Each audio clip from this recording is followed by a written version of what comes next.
Ang bayan ng Taal sa Batangas, dinarayo dahil Instagram-worthy na Bulkang Taal.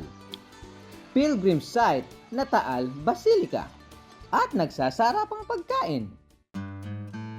Pero may isang matapang na sagisag ang Taal na nanganganib daw tumiklop sa hamon ng modernisasyon, ang balisong. Na ang ibig sabihin, baling sungay, maaaring sa kalabaw o sa usa.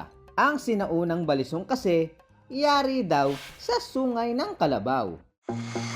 Pero alam niyo ba mga kawander, na ang balisong tinatawag ding 29? Ayon kasi sa kwentong bayan sa Taal, may isang mandirigmang Pilipino noon na nakapatay umano ng 29 katao gamit ang balisong.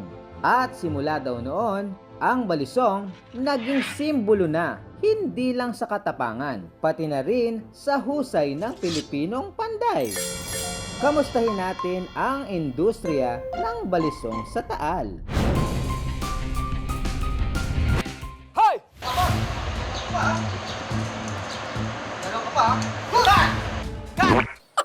Perfect! Lakas maka-action star, Empoy. Pero dayuhin na muna natin ang mga manggagawa natin dyan ng balisong.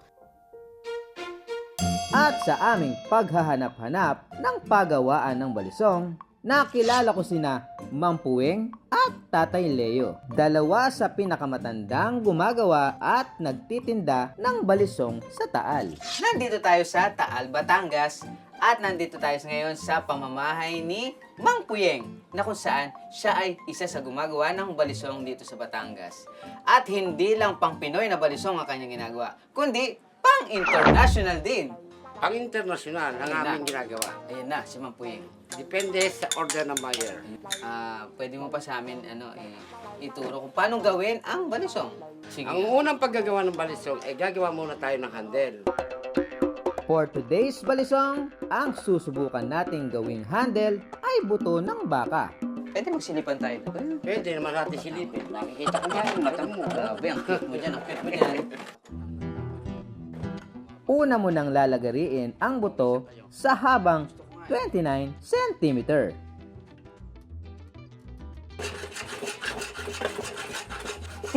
Hirap, ano? Pwede maging sports to. Papawisan ka eh. Ayun na. Yan na. Matapos putulin ang buto, sunod namang itong pupukpukin. Para medyo ma-presya ang loob, kailangan palo-palo ilan. Mm. Yan, press. Ayun na. Finish! Okay na po. At saka naman, hahasain ang blade.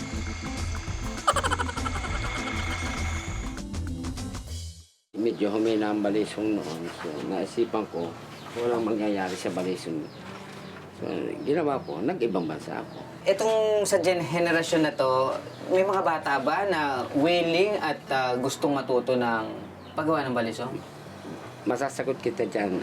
Sa ngayon, wala nang willing na gumawa ng balisong. Especially, mga anak mo, meron ba? Especially, mga anak ko, gusto kong manturuan siya, pero sa isip ko, mas mabuti sa kanila ang makapagtapos ng pag-aaral para maiba naman ang kanilang hanap buhay, trabaho. Yung sinapit ko na paggawa ng balisong, ganong hirap, parang ayaw ko na ipadaanas sa mga anak ko. Mga ka-wonder, kanina, kung nandun tayo sa paggawaan ng balisong, ngayon naman, nandito tayo sa tindahan, pero parang meron ako nakitang kakaiba.